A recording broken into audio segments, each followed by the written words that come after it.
this is gonna be something a little bit different because I know y'all love wrestling. I know y'all love the Sport of Kings. I know sports entertainment is entertaining, but there's a whole wide world out there beyond that, and I'd be remiss to not start off because every show, no matter what it is, I do what it is because I pay my respects to the art. So I'm gonna hit it off like Queen Latifah and Jada Pinkett. So this is Dr. Lariat, aka I Ain't Faking the Funk, aka the Unk That Doesn't Fake the Funk, aka Toru Yaino, aka Bruiser Bulgogi, aka Chad Galbi, aka oh goodness gracious, great balls of fire. I'm blessed to have with me here a couple of, from I call it what you would call the Bodega Hive. Yeah. I got with me Yerrrr. Miggy, Miguel Ortiz on the air. You can find him on your college radio stations. How you doing, sir? I'm doing quite all right. How about yourself? I'm doing good. I'm doing good. Yo. And of course, we got with us.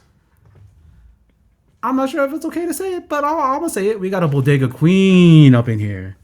We got someone who is an artiste, someone who I respect the opinions of, even though these opinions do not reflect those of the host or this podcast network. I got with me, of course, D. How you doing, sis? Doing okay. Doing okay. How are you? I'm doing good. This is something else because I when you look at my content right now, and I hate saying those words because you just end up saying it when you're doing this kind of thing. But I think like it's great to be a niche, right? It's great to have niches. Niches are great, but it's also I'm talking to a niche right now, but but it's always good to expand your mind. Open your third eye. I don't know. There was just things we're talking about. We're talking about a couple of things. We'll start off because it is almost playoff season in the NFL, and my Niners are hanging on by the thinnest of margins, and I'm just hoping beyond hope. Like when I go on YouTube, I keep getting that one Fanatics commercial with that dude who looks like Jey Uso and sounds like Jey Uso. I'm talking about, damn, I got something for my moms. And if you have YouTube and you are a 49ers fan, you know exactly the commercial I'm talking about. But y'all were talking about Old Man Rivers, the Colts. Hit him with that because I can't go back to that because that was y'all and I was just laughing. So Yeah, I old man Rivers, like, I'm surprised he did not break a single bone while he was out there. Good Lord. I out of anybody that they could have called, why did they call the man that like he's pretty much like in NFL terms like bro is a granddad. It's like he's the one that you want to talk to about the good old days. You don't want him out there on the field. It's like if he gets hit, his premiums go up. Why you want to do Mhm. that to him? Real, real. I guess he oh was, I guess, because from what I understand, he has 10 kids. He was really desperate to get an 11th, probably. Wait, yo huh? oh my goodness, 10 kids, Yo, he yikes. Yeah, yo, he can old field a man whole team Rivers, himself. aka no pull-out poppy. Like, good Lord. Oh man, the no pull out, always in there. Never give up. Yeah, Yeah, Yep. never give Yep. up. Old man Rivers. See, it explains why he always stays in the pocket. He don't know how to Yo, get out. yo, yep. man. Yeah, he wants to stay seated. Yeah.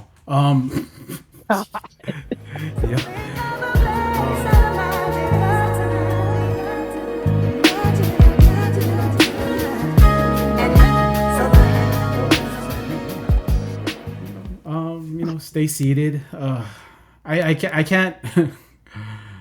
Man, I can't imagine what it'd be like to have 10 kids, and that dude's not even like my age yet. Uh-uh. I mean, he's old, but like, goddamn, 10 kids. Like the other guy I remember, like had that many kids. I mean, that was like George Foreman. That was like, who was that one dude? you know, Ric Flair.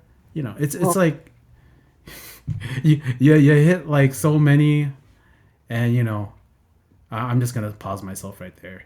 no, So it's just it's wild to me though. It's like, it you should at least be able to provide for for your kids. Like, okay, you can do that, you can do that securely.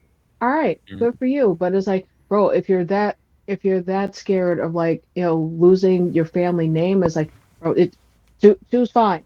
You don't have to have so many kids that you can field like the entire line of like dude. Bayern Munich.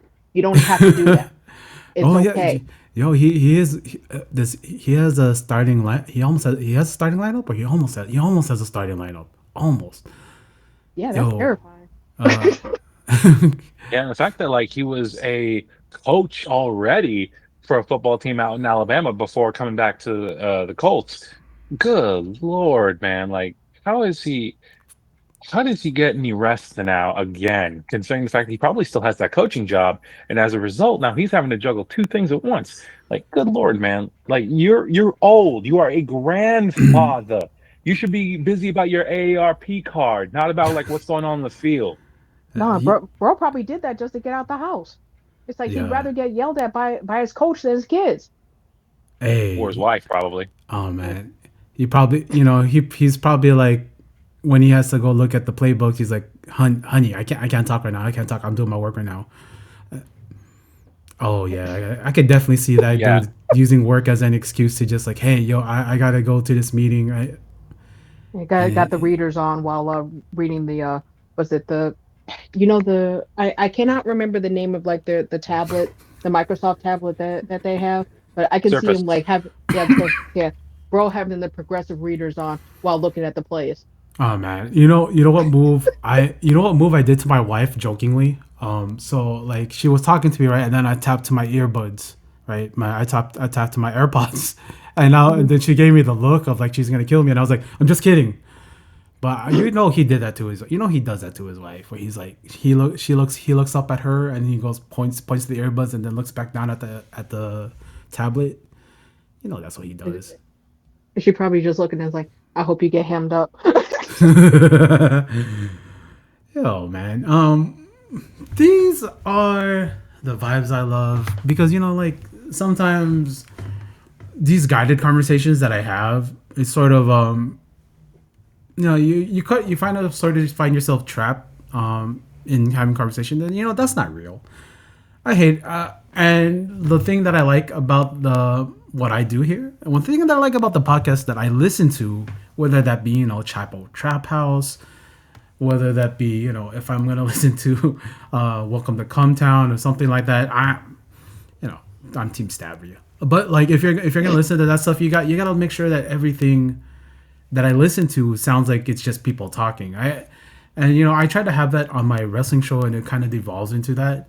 But I like to be silly a lot more of the times, and sometimes what I cover, whether that be like the Ring Boy scandal, or even like the WBD merger, which if you all follow that, I got that on my channel right here.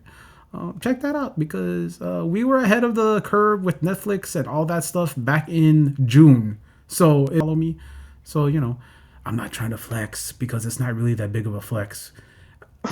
Like imagine becoming one of the most legit wrestling podcasts as far as covering news by just doing putting effort and not being a bitch ass mark as one or a trick ass mark.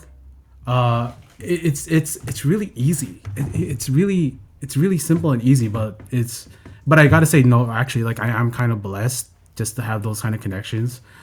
But going back to this, like there's a little bit of news too coming out this week. We are gonna have the American Games, where one boy and one girl from each state, a high school athlete, will represent their states in this athletic competition. So like, what y'all think? You know what? I'm glad he doesn't know what battle royale is because he would absolutely do that. And the idea of foreign films absolutely terrifies him. So that's a blessing right there. Hey. Hey, Uh, I'm. he probably knows that the Hunger Games exists. Well, actually, he probably knows that the Hunger Games movies exist, not necessarily the book. Because when's the last time he actually read anything? Let's be real with ourselves. Wow. Yeah. He probably doesn't even read. He can't even read his phone anymore, man. Look, he's sleeping on the job all the time. Well, Yeah, if he does have his phone, everything's probably like in 72-point font. So that's why he's scrolling forever. Yeah, that's why his face always like looks all scrunched up. Now, besides like him being like a human, like, oh god, like he's literally. You guys ever watch that old ass movie, Attack of the Killer Tomatoes? Oh my God. Like that's oh that's what dude yeah, looks yeah. like. Uh, Like, ugh. and don't come for me. It's also why like all of his posts are basically the same way that he lies with all caps. So Oh, yeah. It's true. Right. It's It's true. that's I think I think announcing to the world while the economy is being destroyed, while you're about to declare war on a country just to get their oil. Oh wait, I heard this before. What? Hey, y'all remember Iraq? mhm. yeah, it's Hey, this all sounds familiar. This all sounds it sounds like things are circular, and I would be remiss to say, I don't know who he'd get for team. I don't even know what team he'd be representing, because he lives in Florida, but he always says, "I'm from New York. From the boogie down. I'm from Queens. Big oh, up to Queens. That's what I do. every Trumpito. single New Yorker hates that man, except for Staten Island. But Staten Island has their own problems. Hey, Well, actually, wait. Let me walk that back. Let me walk that back. There are some people in Staten Island that have sense. It's Long Island. Long Island's like, no. What is Hey, wrong with y'all? hey, hey, let's not beat around the bush here, pun intended. Uh, Uh, he's he's more often than not like one of those ungodly like Mets fans or something. Like yeah, he is just an absolute jerk shout out and to you, Dame also Dash. insufferable. So yeah, he's like the one of the worst Met fans. I know some that are actually cool, but there's like if we're being honest, there are so many unbearable different fans though. But if you for certain teams, you can just look at a person as like, yeah, you're one of those. Like for him, I would not peg him as a Rangers fan. He would be an Islanders fan, which Oof, no, mm-mm, yo, cannot stand the Islanders as far as I can throw them. He um, looks like he would easily, just get knocked out on the LIRR, just like talking to like a Bruins fan or something like that. Which, dear God, that needs to happen. big time and on video camera so that everybody can see. Yes, sell that World off. probably We get gets our economy inspired back. by. And I know we're not necessarily like trying to. We're trying to steer clear from any kind of wrestling talk, but he probably looks at MJF for inspiration. you know, MGF, Maxwell Jacob Friedman. That's my. I'm not allowed to say that word, but anyway, No, it's like the only that's thing my he got mensch. going for him is jealous of the hairline. It's like I've Hey, never seen a hairline that crisp, never in my life, and I've lived many days, I've lived many days. I He looked at also that makes good hair. style I of looked Burberry at scarves. Look amazing. I looked at that hair. I saw it on I saw it on Wednesday. He went from that curly hair to that straight, and that's some good work. Whoever did that is a miracle worker. Oh man, I that that Bro did that that with a protractor. that Sorry, dude sorry. that dude has Indian hair. Again, it's like I want to see the receipt on that hairline, man, Yeah. because I need to know the country of origin.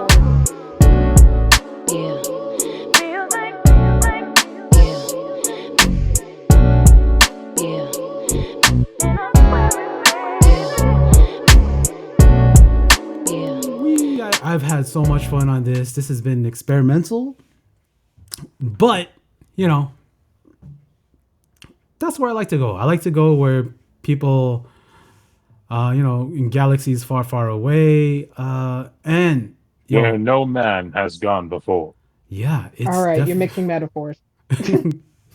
you know, uh, we got to have one ring to rule them all, and I this whole year has been sort of a trip for me, and this is sort of just like an obligation of things. So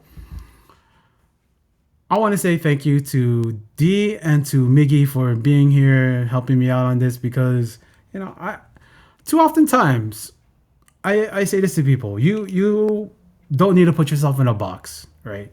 Oftentimes when I read stuff about like how to get your show out there, how to whatever, it's always things about like always focusing on the one thing that you're good at talking about. But I'm like, what if I like to talk about a lot of shit, And I'm happy that you two are here to sort of indulge me in that. My question for you guys, okay? Because I know I did a Christmas show. I didn't get to do my grievances, but like, has there been something this year that's pissed you guys off? Even this week, what's something this year in 2025 that's pissed you off? I need to think for a second. So either of y'all go. For I'm me, it's just gonna, in companies being stupid. yeah, Like, honest to God, these companies, like a lot of them, constantly raising their prices but offering nothing in return. It's like, what are we even doing here? Like, a lot of y'all streaming services are getting way too dang expensive, and you're literally pushing people to piracy. Like, your job is to be so convenient and so inexpensive that people do not go to piracy. But Right. now y'all are pushing people to piracy. No, we're So, going back to the old ways. hey, yeah, exactly. yeah, R.I.P. Pirate Bay. I'm gonna say this. I'll do a couple things. Okay, meme talk. I do not know why, and I'm about to sound like a grandpa. Okay, but the whole 6'7", like I I don't get it. I don't get why it's funny. I Yeah. guess it's funny because everybody else says it, and that's how memes work. But I I don't get thought it. about that. Like, I think I do have a sorry to cut you off, but I think I do have like a general idea about that. It's just like, okay, considering like how how kids like their sense of humor is. I can actually say kids now. I'm 41. But every generation has something that is markedly stupid that we found funny that the prior generation looks at us like, okay, whatever you're smoking, I need that outlawed because there's nothing funny about this. what's So up? exactly, and like the whole thing with the frog on the unicycle, that boy or whatever. Hmm. Yeah, so that was actually funny at some point, but if you want to get like art, like bring art into it, it's absurdist Dadaist humor. It's like it doesn't have to make sense if it makes you laugh. Yeah, So it's literally just like everybody's generation has dumb shit. yeah. So If if I think about absurdism, I of course think about Nietzsche. I've been following Nietzsche, since my puppy died. I've been deep into like the absurdism and like trying to find the meaning in something, but the biggest meaning in it is sometimes things just don't make sense, and that's kind of what I fall in with Nietzsche. Yeah, I mhm. read. Okay, I read books. Go to your public library. Um, No, that's okay. It's like the point of life is like you it doesn't necessarily have to have the meaning that it's provided. Like somebody doesn't have to provide it for you. You ascribe Hmm. meaning to your own life. So whatever, motivates you, whatever makes you want to stick around, there's your meaning. That's that. So that's how I see things. okay, now I'm gonna bring up something.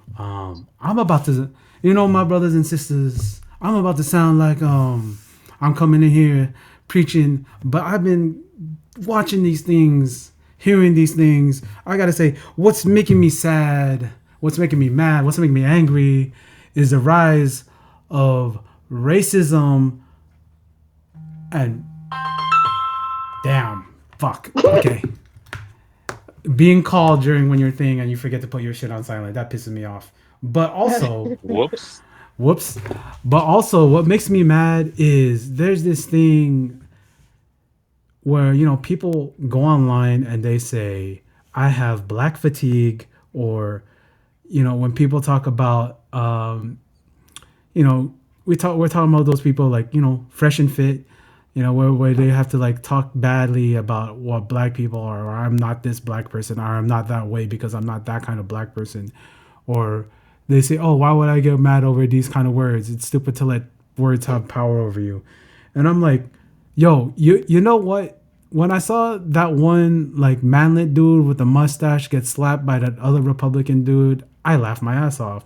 When fucking, like, when you see and you hear it so many times from so many people, it's normalizing of this sort of racism and this white power, and trying to like have this it's weird, right? How like Yeah, when people talk about this white power stuff and praising whiteness and all that, that gets so many views. it gets and then like you have like people of color coming on that, whether that be people in the government like a Dinesh D'Souza, or like said that earlier, fresh and fit, or even like those Hodge twins, or like, or that one girl who did like blackface on her thing and she was mad that YouTube kicked her off of YouTube, but like, that's what you deserve. But that's what you deserve. That's what you get. Terms of hey, Yeah. service. Terms of service. And like, I don't know what's up with the algorithm where this stuff is getting like all the coverage, where funny skits, all this stuff is pushed down, and then racism. That's how you get the views. That's how you get. And here's what it is, okay? And here's why the language, hearing that language and hearing those words suck. So the more this is pushed on the public, the more this sort of language is heard, the more people talk about it. When you see like the black people, the Asian people, fuck you, Ian Miles Chong, um, like fuck you, Sneeko. Like when you hear these people like go on and just like rant about people of color, about fucking immigrants, about every fucking thing that's not like a white person, and it's just like, why is this getting all the attention? Why is this getting all the algorithm to act crazy and push it on people? Because all I was doing was watching Bluey marathons, and I still get this shit. Like I'm watching nothing racial at all, but then like all of a sudden this Bluey video turns into some shit of like, what was Hitler wrong? And I'm like, okay. So this is what the world has come to. This is why we need to keep our kids off the internet. This is stupid, and I hope the algorithm is fucked. And like, I gotta say, for the next generation, there's a lot of kids who hate this too, and they don't like hearing this language. But this is pressed and pushed upon them, whether they like it or not, and that's what pisses me off. And I hope that changes. YouTube used to be better without that algorithm. I don't need For You post. I don't need any of that. That's what pissed me off. Sorry. Really. I agree. Yeah. So from me, 2025 is, peace out. 2026. I'm coming to see you. I want to say thank you to D for coming on here. I want to say thank you to Miguel. You can listen to him but you could read him on Substack, OrtizontheAir, and you should buy a Ko-fi for D. Links are gonna be in the episode description. So I'm gonna let them push what they want to push, because they're better to sell themselves than I am. So whoever wants to go first. You can go first, man. Well, as always, right now we are in a bit of a holiday break, but I will be back on the air come the spring semester for Ortiz on the Air. You can listen in live on 88.5 WTTU, as well as on rdo.to/WTTU. There will also be a link in the description to my link tree. You can find my Substack there, as well as my author page on the Tennessee Tech Oracle. Again, we are on holiday break, but we'll be back up in the spring with a whole new set of stories. Okay, so I'm next. I am pretty much I am a freelance illustrator when the job allows, and I also actually write short stories again when time allows. But I do have a online business card that is Denisha Artist at card.co. Hopefully the link will be in the description. So once you go to the card and everything, you'll have links to my Ko-fi, my Instagram, where I end up posting reels of some of my art, and I also have an online store full of my original designs. So yeah, if anything there strikes your fancy, hey, support, buy, tell your friends, tell your grandma, whatever. It's all Yo, cool. yo, if you ever wanted to see like a sexy ass anime Swerve Strickland and Hangman Page and John Moxley, hit my girl up. You know, and like once again, this is Dr. Lariat, aka the purveyor of silence, and this is the end of the show. You know, this is a part of the prescription. Look at the prescription network. You know all the shows I do, whether it be the interview show, whether it be State of Wrestling, whether it be Problematic Dragon, whether it be Deathmatch Royalty. I can keep naming all of them, but you know, I hope y'all listen to them. That's why you're here. But yeah, you know, keep supporting. Hopefully you rate me. Hopefully you like me. Hopefully you subscribe. But yeah, thank y'all for this. Peace out.